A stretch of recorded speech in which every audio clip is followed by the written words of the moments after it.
Turbo കണ്ടായിരുന്നു.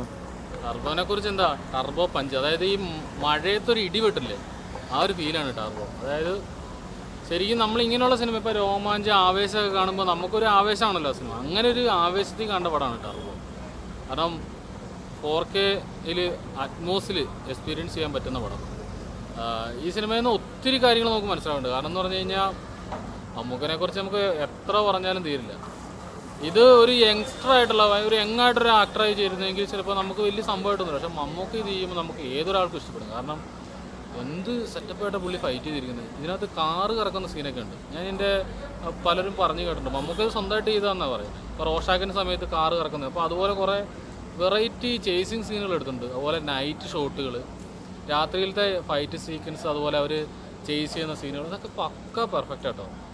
പിന്നെ ഇതിൻ്റെ മിക്സിങ് ഭയങ്കരമാണ്. നമ്മൾ ഈ അറ്റ്മോസിൽ കാണുമ്പോൾ അതിൻ്റെ ഇത് മനസ്സിലാവും. ഭയങ്കര സൗണ്ട് എഫക്റ്റാണ്. ആദ്യ പകുതി എന്ന് പറഞ്ഞാൽ നമ്മൾ ആ സിനിമയിലേക്ക് വരാനുള്ള ടൈം, അതിന് ലാഗെന്നല്ല പറഞ്ഞാൽ അതിലേക്ക് വരുന്ന, പിന്നെ ആ ഇൻട്രോയിൽ കഴിഞ്ഞാൽ പിന്നെ പടം പക്ക ഫാസ്റ്റാണ്. കാരണം നമ്മളത് ആ ഒരു ലെവലിലെത്തും. ഇത് ശരിക്കും ഇടി കാണാനും ആ ഒരു ഓളം വയ്ക്കാനായി പടം കാണാൻ വന്നത്. അല്ലാതെ വലിയ ലോജിക്കൊക്കെ നോക്കാനാണെങ്കിൽ ബ്രഹ്മയോഗം വേറെ എന്തെങ്കിലും കണ്ടാൽ മതിയില്ല. അപ്പോൾ ഈ പടം ശരിക്കും കാണാൻ വന്ന ഒരു പഞ്ചിന് വേണ്ടി തന്നെ വന്നത്, ഒരു എനർജറ്റിക്, ആ ഒരു എനർജറ്റിക്കായിട്ട് തന്നെ ടർബോ പോയിട്ടുണ്ട്. മമ്മൂക്ക മാക്സിമം ലെവലാട്ടോ. കാരണം അദ്ദേഹത്തെ എനിക്കൊരു 10-15 വർഷം മുമ്പൊക്കെ ഉള്ള സിനിമകളിൽ ഇത്രയും പഞ്ചിൽ പോകുന്ന കുറേ ഇടികളൊക്കെ കണ്ടു. പക്ഷേ ഇത് പക്കാ മാസ് സമ്മതിച്ചിരിക്കുന്നു കേട്ടോ.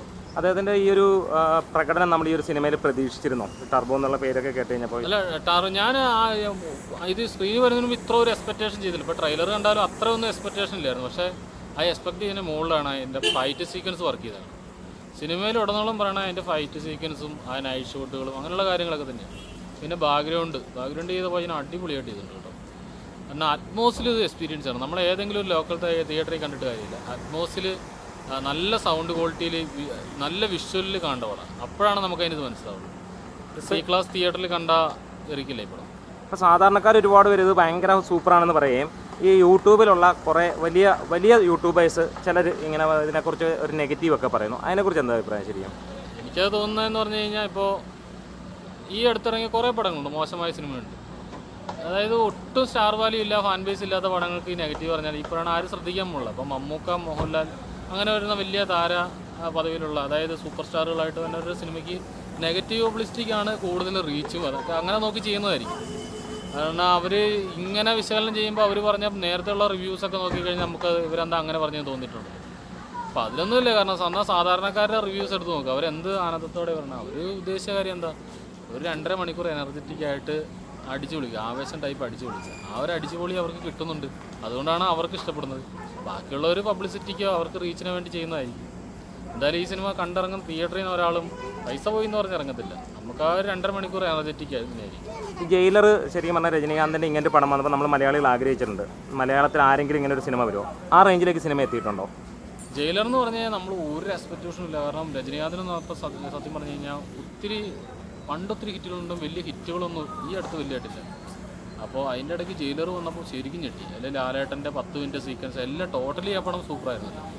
അപ്പോൾ അങ്ങനെയൊക്കെ പറയുമ്പോൾ അതൊരു ഭയങ്കര നമുക്ക് അന്ന് വലിയൊരു സംഭവമായിരുന്നു.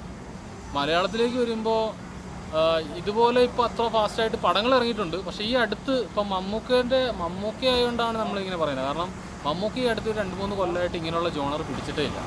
ലാലേട്ടൻ ഇതുപോലെ ഫൈറ്റ് സീക്വൻസിൽ ഒത്തിരി സിനിമകൾ ചെയ്യുന്നുണ്ട്, വേറെ എല്ലാവരും ചെയ്യുന്നുണ്ട്, പൃഥ്വിരാജ് അടക്കം പലരും ചെയ്യുന്നുണ്ട്. പക്ഷെ മമ്മൂക്ക ഈ അവാർഡ് ജോണറൊക്കെ മാറ്റി വെച്ച് ഇതിലേക്ക് വന്നപ്പോൾ അതെങ്ങനെയുണ്ടെന്ന് എക്സ്പീരിയൻസ് ചെയ്യാനാണ് വന്നത്. പിന്നെ അദ്ദേഹത്തിൻ്റെ ഏജ് പലരും പറയുന്നുണ്ട്, ആ ഏജിലുള്ള ഒരാൾ ഇങ്ങനെയൊക്കെ ചെയ്യുമെന്ന് നമ്മൾ ചിന്തിക്കും. പക്ഷേ അടിപൊളിയായിട്ട് ചെയ്തു. അതാണ് ഈ ടർബോ. ഞാൻ പറഞ്ഞല്ലോ, ഇതൊരു യങ്സ്റ്റർ ആയിട്ടുള്ള ആൾ ചെയ്ത് കഴിഞ്ഞാൽ എത്രമാത്രം വരുന്നറിയില്ല. മമ്മൂക്കാനെ പോലെ ഒരാൾ വന്നുകൊണ്ടാണ് ഈ ആൾക്കാർക്ക് ഇഷ്ടപ്പെടുന്നത്.